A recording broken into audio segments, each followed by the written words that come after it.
আপনি আজ বাজারে যান, দাম দর করেন, কিন্তু একবারও ভেবে দেখেছেন বাজার জিনিসটা আসলে কিভাবে শুরু হলো? মানুষ প্রথম কবে, কোথায় এবং কিভাবে বাজার বসানো শুরু করল?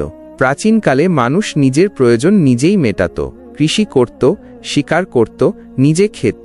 তখন বাজার বা লেনদেন বলে কিছু ছিল না।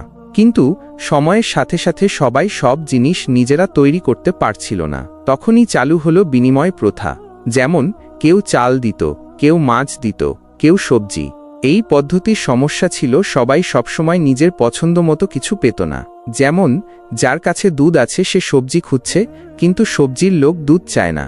এই সমস্যার সমাধানে মানুষ ভাবল একটা নির্দিষ্ট জায়গায় সবাই জিনিসপত্র নিয়ে গেলে সহজ হবে, সেখানেই একে অপরের সঙ্গে লেনদেন করা যাবে। এই জায়গাগুলোই ধীরে ধীরে হয়ে উঠল বাজার। প্রথম দিকে এই বাজার বসত সপ্তাহে একদিন, যাকে আমরা বলি হাট। হাট মানেই অস্থায়ী বাজার, যেখানে নির্দিষ্ট দিনে লেনদেন হতো। পরে মানুষের চাহিদা বাড়তে থাকল। তখন কেউ ভাবল, প্রতিদিন কেন হাট না বসে? তখন তৈরি হলো স্থায়ী বাজার। এরপর মুদ্রার ব্যবহার।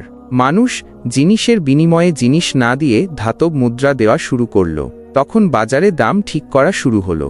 ধীরে ধীরে গড়ে উঠল দোকান, স্থায়ী দোকানদার, ব্যবসায়ী শ্রেণী এবং বাজার ব্যবস্থাপনা।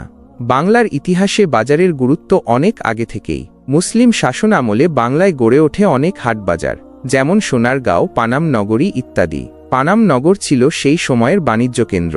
মোগল আমলে শহরের মধ্যে নির্দিষ্ট জায়গায় স্থায়ী বাজার গড়ে ওঠে। বাজার শব্দটিও তখন বেশি প্রচলিত হয়।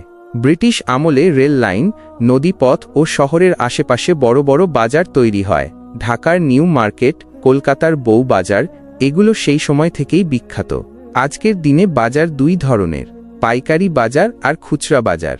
এছাড়া এসেছে নতুন ধারা শপিং মল, সুপারমার্কেট এবং অনলাইন মার্কেট। এখন মানুষ ঘরে বসেই বাজার করতে পারে। ডিজিটাল পেমেন্ট, অনলাইন অর্ডার, সবই এখন বাস্তবতা। বাজার বদলেছে, রূপ বদলেছে, কিন্তু মানুষে মানুষে লেনদেনের এই গল্প শুরু হয়েছিল সেই আদিম বিনিময়ের দিন থেকে।